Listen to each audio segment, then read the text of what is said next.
ब्रह्म राक्षस की कहानी भाग 11।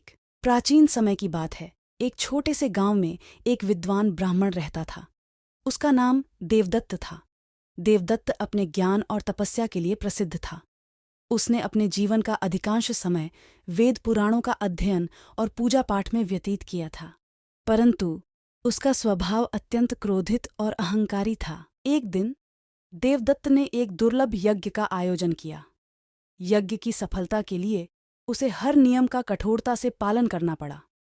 लेकिन यज्ञ के अंतिम दिन एक छोटी सी गलती हो गई। देवदत्त का गुस्सा 7वें आसमान पर था।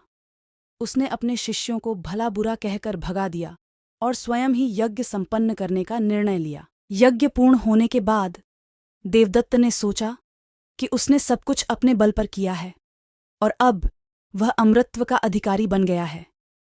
लेकिन उसकी इस अहंकारपूर्ण सोच ने उसे विनाश की ओर धकेल दिया। यज्ञ की पूर्णाहुति के बाद देवदत्त को दिव्य दृष्टि प्राप्त हुई और उसे ज्ञात हुआ कि उसकी आत्मा शापित हो गई है। देवदत्त की मृत्यु के बाद उसकी आत्मा एक ब्रह्म राक्षस में परिवर्तित हो गई। ब्रह्म राक्षस अत्यंत बलशाली और क्रूर होता है।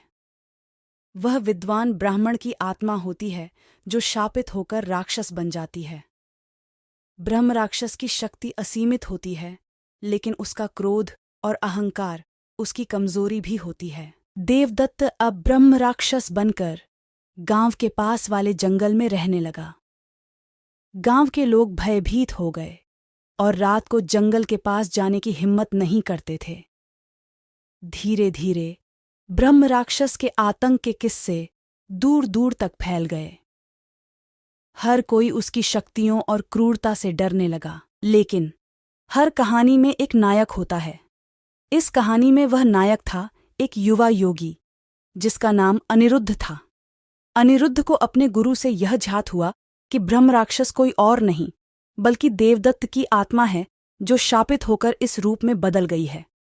अनिरुद्ध ने ठान लिया कि वह इस ब्रह्म राक्षस को मुक्ति दिलाकर उसका उद्धार करेगा। अगले भाग में जानिए कैसे अनिरुद्ध ब्रह्म राक्षस के आतंक का अंत करने के लिए अपनी यात्रा शुरू करता है और कौन-कौन सी चुनौतियां उसका इंतजार कर रही हैं।